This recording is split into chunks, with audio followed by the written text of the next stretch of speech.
today we're going to be making a really simple card using 2 embossing folders. So this one is a Stampin' Up from Sizzix. It really doesn't matter what design you want to use.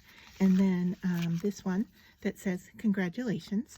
And the 2 pieces I'm using here is this shiny metallic gold and this card here. And what these were insert. It was from a craft pack from the Dollar Tree that was called an insert card.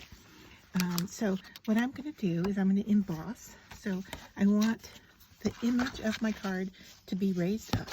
So I am going to put this into my die, or into my embossing folder, like so, so that it's going to emboss the design on the front.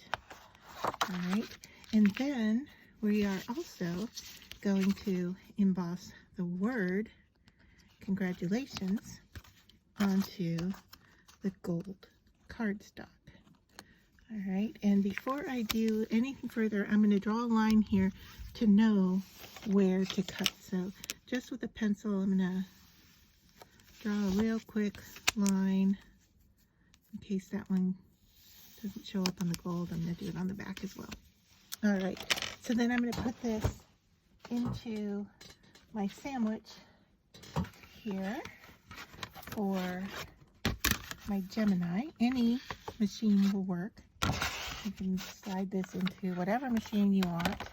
But here's my sandwich for this, and I'm going to do them both at the same time. So real quick, we're going to make a card with just 2 embossed images. So I'll be right back.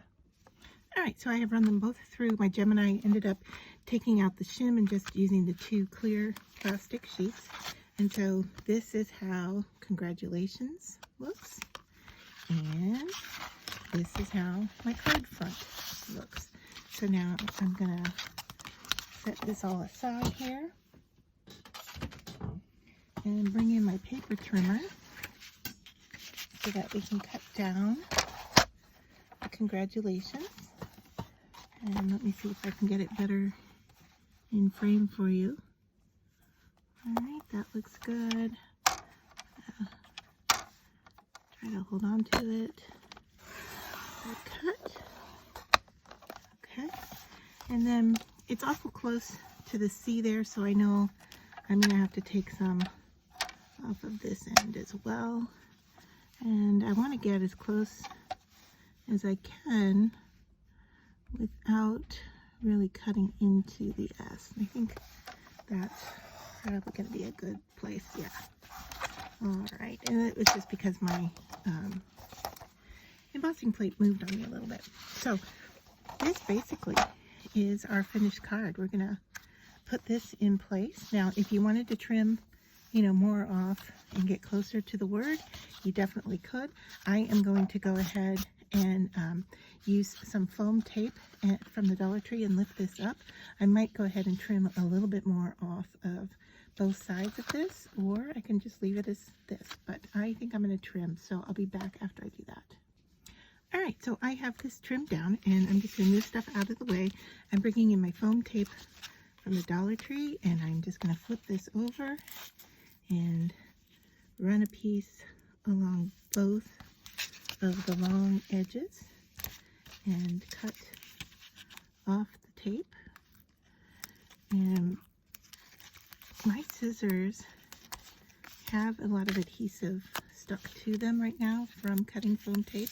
So if you haven't, I really recommend no stick Teflon scissors, which I have a pair but can't locate at the moment. So I'm using these, and then I will use rubbing alcohol to clean off the stickiness.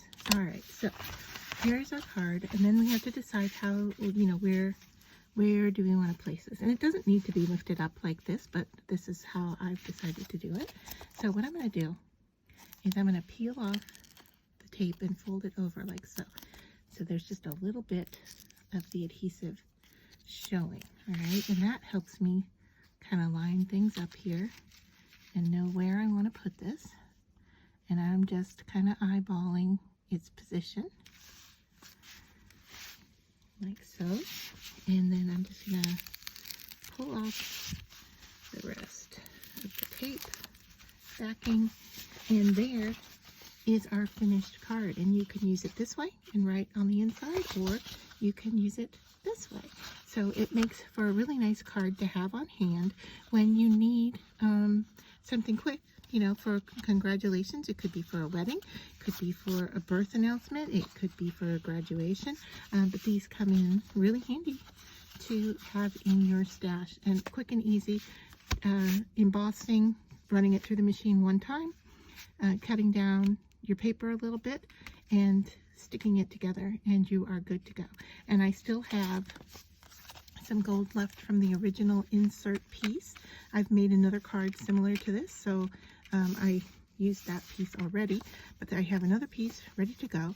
And then I also have, from cutting off the top and the bottom edge, I have these really nice strips that, you know, could be added on here as decoration if I wanted to add more to this card, or save them in my stash for another project. So if I can get this to line up, I can show you what it would look like. So there. That kind of takes a little bit of the formalness, I guess, of the card away. In my opinion. I don't know what you think, but yeah, you could definitely do something like that.